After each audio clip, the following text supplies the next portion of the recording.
সূরা ফাতিহার প্রথম লাইনটা খেয়াল করেন, আলহামদুলিল্লাহি রাব্বিল, মাশাআল্লাহ, আরেকটু জোরে, আলহামদুলিল্লাহি রাব্বিল, একটা বাক্য।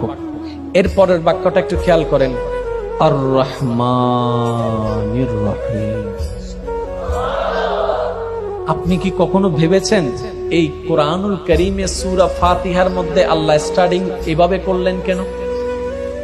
আর রহমান কার নাম? আর রহিম যুবক ভাইরা বলুন কার নাম? আল মালিক কার নাম? আল কাদের কার নাম? আল আজিজ কার নাম? আল রউফ কার নাম? তো এতগুলা নাম থাকতে আল্লাহ কাদের তো ব্যবহার করলেন না, মালিক তো ব্যবহার করলেন না, কুদ্দুস তো ব্যবহার করলেন না, রহমান এবং রহিম কেন ব্যবহার করলেন? রব্বে করিম কোরআনের শুরুতে ফাতিহার ভূমিকায় আল্লাহ পাক সমস্ত বান্দাদের মাইন্ডে একটা কথা বসাই দিতে চেয়েছেন, সেটা হচ্ছে, ও আমার বান্দারা, তোমাদের জীবনটা হবে গুনার উপরে, তোমাদের ডানে গুনাহ, বামে গুনাহ, সামনে গুনাহ, পিছনে গুনাহ। এমন একটি সময় আসবে তোমরা গুনার সাগরে ডুবতে থাকবা, কিন্তু তোমরা নিরাশ হয়ো না। আনার রহমান ফিদ দুনিয়া ওয়া আনার রহিম ফিল আখিরাহ।